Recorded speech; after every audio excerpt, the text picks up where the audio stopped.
Okay, let's put another piece of the puzzle together here. So in the National Geographic Gospel of Judas, in the last video, I was showing you there were some things that they left out, that they actually edited out of this video. And what they've edited out of it is that the description of heaven, which is supposed to be the greatest secret, is edited out in this National Geographic film, specifically referring to the luminous cloud.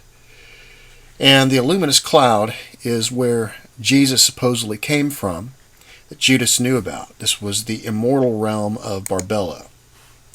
Let's listen to what he has to say here again. I'm going to show you the text, and then we're going to move on to some new information.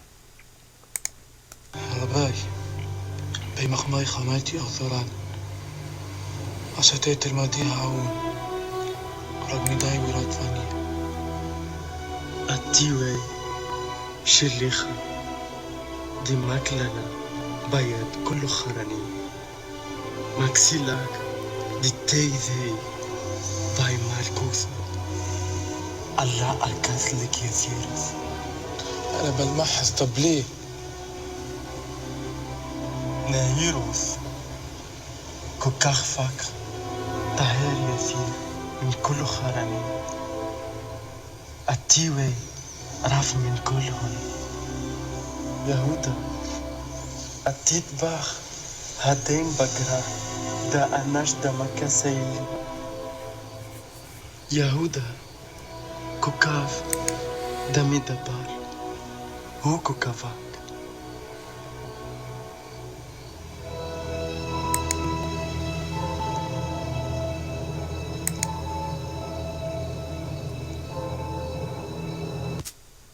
Okay, now let's take a look at the text again here.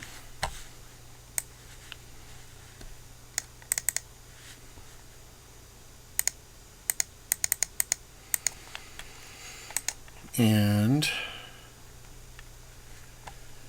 the only thing that they said was the star that leads the way is your star. There was other fluff in there, but that's all they said. What they didn't say was, lift up your eyes and look at the cloud and the light within it and the stars surrounding it, referring to a nebula, specifically the Orion Nebula. We're going to see why here in just a second. So remember, Judas said he knew where Jesus came from. In the film, they did not mention it. He only said it was a boundless realm. He said that I'm not worthy to utter where you came from. The proper thing is that he said that to Jesus that he knew that he came from the realm of Barbelo.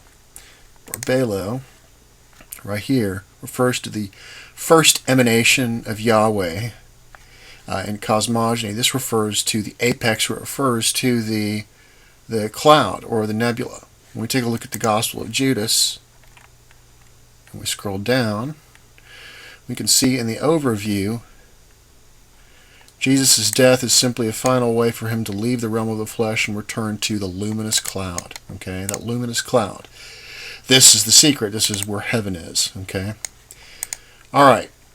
So with that, let's take a look at this next video I've got here. I hope I'm doing this in the proper order here. I just stuck this together real quick. So here we go.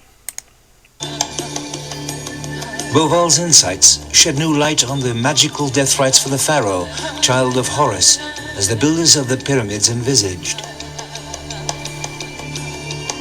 After 70 days, the mummy was taken west to the land across the Nile, the Giza necropolis. As one crosses the Milky Way to Orion's belt, where the pyramids stand as the gateway to Isis and Osiris, gods of life after death. I'm taking you inside the Pyramid of Unas. And here are the oldest religious writings in history, the pyramid texts. The meaning of these texts were nearly forgotten, because Egyptologists saw in them mainly a sun religion. But this isn't a religion of the day and the living. This is a religion of the night and of the dead. These texts repeatedly tell us that the king becomes a star in the kingdom of Osiris, in the constellation of Orion. The king becomes a star in the kingdom of Osiris, in the constellation of Orion. So within the constellation of Orion exists a kingdom. And within that kingdom, it is the kingdom of Osiris. And that is where the people become stars. Okay? That's really important. So let's take a look at the next piece of the puzzle here. Okay, this is from an old clip of mine. This right here, Manly Hall defines Osiris. Okay? So we'll understand a little bit more, and a little bit more confirmation about what Osiris actually is. Came to the seventh gate. So strangely enough, in a Muslim book, the guardian of that gate was Christ. He comes into the presence of the Great One. In this sense, in Egypt, we follow very closely the story in the Apocalypse of John. But we come to the great figure walking among the candlesticks, carrying the stars. The great figure walking among the candlesticks, carrying the stars. The 7 lampstands, which are actually mentioned in Revelation, are the 7 candlesticks he's referring to. These are the 7 stars in Orion. And what walks right in the middle of the 7 candlesticks is the Lord with the stars and the candlesticks, the one carrying the stars, and this is Osiris. Osiris is actually what sits in the center of the trapezium that carries the stars, which are the whole nebula, the Orion Nebula. This is a symbol of that which is above these limitations. This is a release in which the individual, having step by step overcome the impediments which he has placed upon himself or has permitted to society to place upon him through wrong education and wrong laws, that the individual comes into the presence of Osiris in Egypt and comes into the presence of the Lord with the stars and the candlesticks. Lord with the stars and the candlesticks. Religion, there is some, whether it is Shanti in China or whether it is Mahavarakana in Buddhist Japan, all of these symbols represent coming face to face with the truth. I need to tell you this so that you understand what I'm going to say about the Giza Plateau. It has been well established by my colleague, the engineer and archaeoastronomer Robert Bovar, in his book The Orion Mystery, that there is an astonishing resemblance between the pattern of the 3 great pyramids on the ground at Giza and the pattern of the 3 stars of Orion's belt.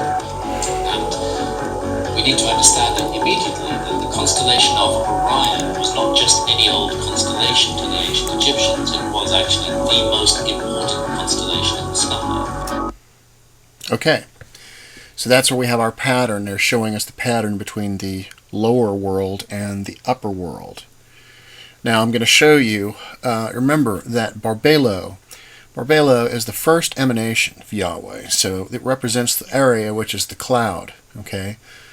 So let's take a look a little bit more of what this represents. This is from the Ladder of Lights in 1975. It's Kabbalah. And what we have here is Sephirah Kether. Kether is that very top disc that you see on the Tree of Life. It's the crown, it's the summit. And right here he has World of Expression, Prima Mobile, and then he has Nebula. And it says the treetop at last. We are at the very apex of the middle pillar, which can make no further progress on the Tree of Life unless we leave it altogether into nothing above or fall back to Malkuth and start all over again. Down here it says Kether not only signifies a crown in the regal sense, but also the summit of any height, especially a mountain or a pillar. So what were those patterns of the pyramid showing us with the missing capstone? Remember we just read that about the apex being the nebula, right? The peculiar architecture of the pyramid shows in itself the drift of the metaphysical thought of their builders. The apex, highlighted here, is lost in the clear blue sky of the land of the pharaohs and typifies the primordial point lost in the unseen universe when it started the first race of the spiritual prototypes of man. So the apex represents the nebula, which is missing from the top of the pyramid. It's to show us that that is the primordial point of man. We've already seen from the Ladder of Lights, the nebula represents Kether. It represents the apex. This is the imperishable realm of Barbelo. This is the luminous cloud that Jesus was going to return to after shedding his skin, that is mentioned in the Gospel of Judas specifically. Judas was, as we read, lift up your eyes and look at the cloud and the light within it and the stars surrounding it. The star that leads the way is your star. Judas lifted up his eyes and he saw the luminous cloud and he entered it. So he entered the luminous cloud, not some other star. That's the important thing, because this is the kingdom of Osiris, which is the nebula. Osiris is just another name for Yahweh, this area which is Yahweh, Yahweh being the invisible angels located in the center of the trapezium of the Orion Nebula. The kingdom of Osiris, which sits outside of it, the whole nebula, where all those stars are. These are all the stars where people became stars in Orion. So this goes all the way back into the ancient Egyptian mysteries, see. Now let's take a look at the symbol for Osiris. This is from E.A. Wallace Budge. He was the Egyptologist that deciphered a lot of the pyramid texts and so forth. The group of wedges which we read, Asari, the first has the well-known meaning of tent. That's what you see right here.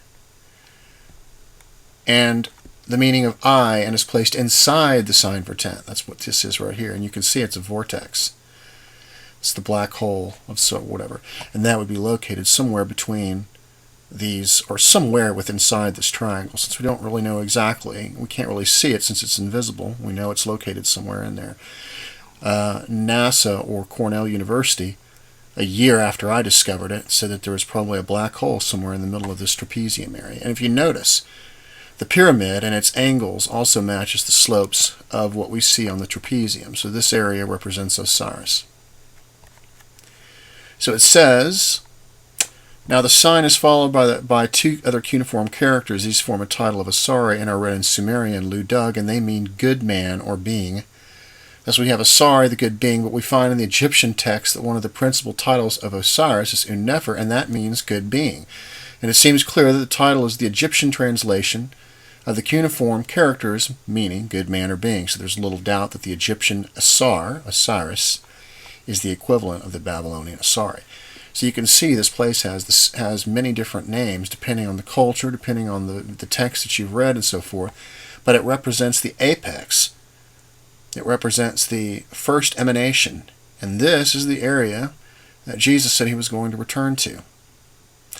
This also is very interestingly similar to what we hear from people like Ellen G. White and stuff like this. Her story was slightly different, but the basic context of it, where Christ or Jesus or God is inside the Orion Nebula area, is very, very similar, very close. Close enough to pay attention to here, because we have the same thing going on. So we can see this cross-reference of the stuff we have going on here, as well as Manly Hall showing us that Osiris is the Lord with the stars and the candlesticks. This is also the same thing we see in these cathedrals. But let's continue. This is a picture of Osiris right here inside the solar boat that we see. Notice the solar boat has a very specific design. And notice Osiris, he sits right in the middle of that solar boat. So let's take a look here. What have we got next? An overlay. Let's see what the overlay shows us. So, now remember, Osiris symbol is an eye inside of a tent. That would be the triangle with an eye inside of it. And we just saw Osiris sitting in the center of the solar boat. Oh, here is our image. And so now we're just going to move the opacity. All the aspect ratios are the same. Nothing's been changed as far as the aspect ratio.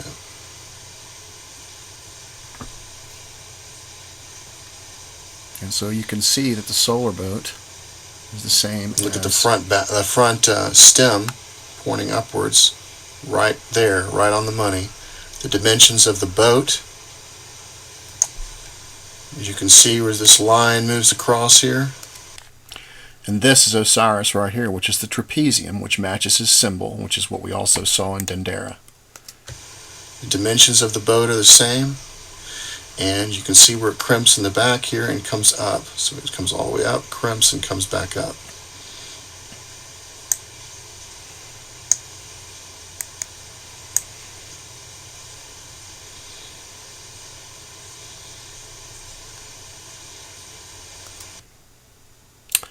So there's our solar boat, Osiris sitting in the center of it, which is the eye within inside the tent, the luminous cloud that Jesus is going to return to after shedding his skin. And then, of course, we have the king becoming a star. See, Judas was going to become a star, and he entered the luminous cloud. Okay, so let's take a look here.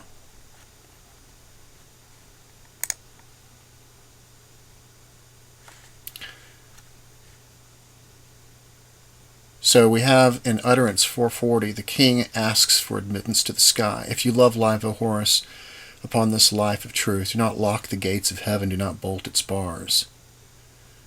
And down here we have the king becomes a star. And it says, Lo, he has come as Orion. Lo, Osiris has come as Orion. Good one, said his mother. Air, said his father. Conceived a sky born of dusk. Sky conceived you in Orion. Dusk gave birth to you in Orion. Who lives by the god's command, you shall live. You shall rise with Orion in the eastern sky. You shall set with Orion in the western sky. Right here is a picture of the constellation of Orion.